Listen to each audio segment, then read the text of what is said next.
नमस्कार.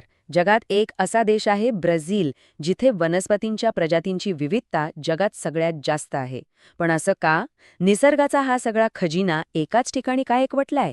चला, आजच्या या सफरीमध्ये आपण हेच रहस्य उलगडूया.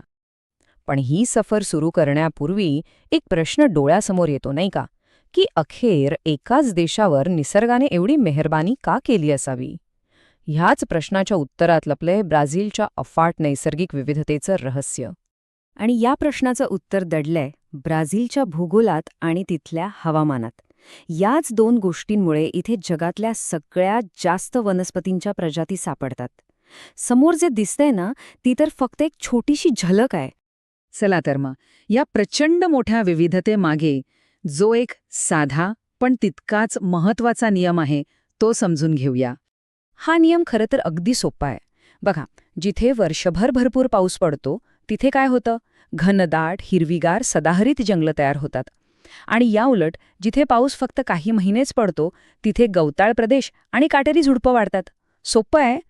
बरं, मग हाच साधा नियम ब्राझीलमध्ये अशी काय जादू करतो ज्यामुळे तिथे एवढी अतुलनीय जैवविविधता तयार झाली आहे? चला आता हेच पाहूया. ब्राझीलमध्ये पावसाच्या प्रमाणात जो फरक आहे ना, तो वनस्पतींच्या जगात अक्षरशः एक नाट्य घडवतो. म्हणजे विचार करा, एका टोकाला घनदाट सदाहरित जंगलं, तर दुसऱ्या टोकाला थेट काटेरी झुडपं. आणि या प्रत्येक प्रकारच्या वनस्पतींनी तिथल्या हवामानाशी स्वतःला असं काही जुळवून घेतलंय की त्यातून एक अद्भुत परिसंस्थाच तयार झालीय. चला, मग आता ब्राझीलच्या या विशाल भूभागावर एक व्हर्च्युअल फेरफटका मारूया आणि बघूया की हा नियम प्रत्यक्षात जमिनीवर कसा दिसतो. हा जो नकाशा दिसतोय तोच आहे आपल्या या प्रवासाचा मार्गदर्शक. हा खरं तर ब्राझीलचा एक आडवा छेद आहे. आपण जसं पश्चिमेकडून पूर्वेकडे जाऊ ना, तसतसं हवामान आणि वनस्पतींमध्ये कसा बदल होत जातो हे यातून अगदी स्पष्टपणे कळेल. तर आपल्या प्रवासाची सुरुवात होतीये पश्चिमेला ॲमेझॉन नदीच्या खोऱ्यातून. हा भाग येतो थेट विषुववृत्ताजवळ, जिथे अक्षरशः वर्षभर मुसळधार पाऊस कोसळत असतो. आणि त्याचा परिणाम तो म्हणजे जगातली सगळ्यात घनदाट विशाल सदाहरित वर्षावनं. आता बघा, आपण जसजसे या विषुववृत्तापासून दूर पूर्वेकडे म्हणजे उंच पठारी प्रदेशाकडे सरकतो तसतसा पाऊस कमी कमी आणि अनियमित होत जातो. आणि याचा थेट परिणाम कशावर होणार? तर तिथल्या वनस्पतींच्या जीवनावर. आणि इथेच तो बदल दिसतो. पाऊस कमी झाला की घनदाट जंगलं हळूहळू नाहीशी होतात आणि त्यांची जागा घेतात गवताळ प्रदेश आणि काटेरी वनस्पती. कमाल आहे ना? एकाच देशात निसर्गाची किती वेगवेगळी रूपं बघायला मिळतात. बरं, आता या वेगवेगळ्या प्रकारच्या घरांमध्ये म्हणजे या प्रदेशांमध्ये नक्की कोण राहतं तेही पाहूया.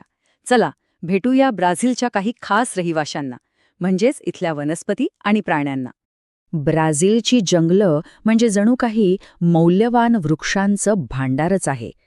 पाव ब्राझील, ज्या झाडावरून तर चक्क देशाचं नाव पडलंय, ते असो किंवा मग रबर आणि महोगनीसारखे वृक्ष, सगळं इथेच वाढतं.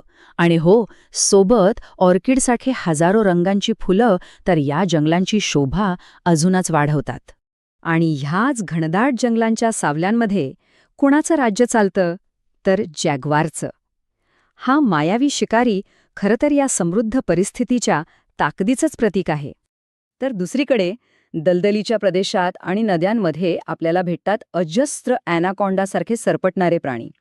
हे पाण्याच्या आत आणि बाहेर दोन्ही ठिकाणी तितक्याच सहजतेने शिकार करतात. पण एक मिनिट, ब्राझीलशी ही जी नैसर्गिक संपदा आहे ना, ती फक्त त्या देशापुरती मर्यादित नाहीये. चला बघूया की तिचं आपल्या सगळ्यांसाठी म्हणजे जागतिक स्तरावर काय महत्त्व आहे. ही जी विशाल जंगलं आहेत ती म्हणजे 24 तास काम करणारी ऑक्सिजनची फॅक्टरीज आहे. ती वातावरणात प्रचंड प्रमाणात प्राणवायू सोडतात, जो आपल्या सगळ्यांच्या जगण्यासाठी अत्यंत आवश्यक आहे.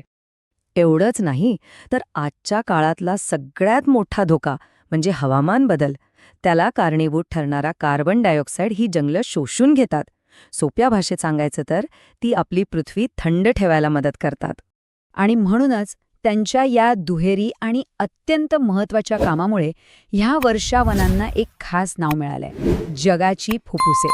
अगदी जशी आपली फुफ्फुसं श्वास घेतात आणि हवा शुद्ध करतात ना, तसंच काम ही जंगलं संपूर्ण पृथ्वीसाठी करतात. पण इथे एक विचार करण्यासारखी गोष्ट आहे. जर ही जगाची फुफ्फुसच श्वास घेऊ शकली नाहीत, तर मग संपूर्ण जगाचं काय होईल? हा एकच प्रश्न आपल्याला या नैसर्गिक खजिन्याचा संरक्षणाचं महत्त्व किती आहे हे पटवून देण्यासाठी पुरेसा आहे.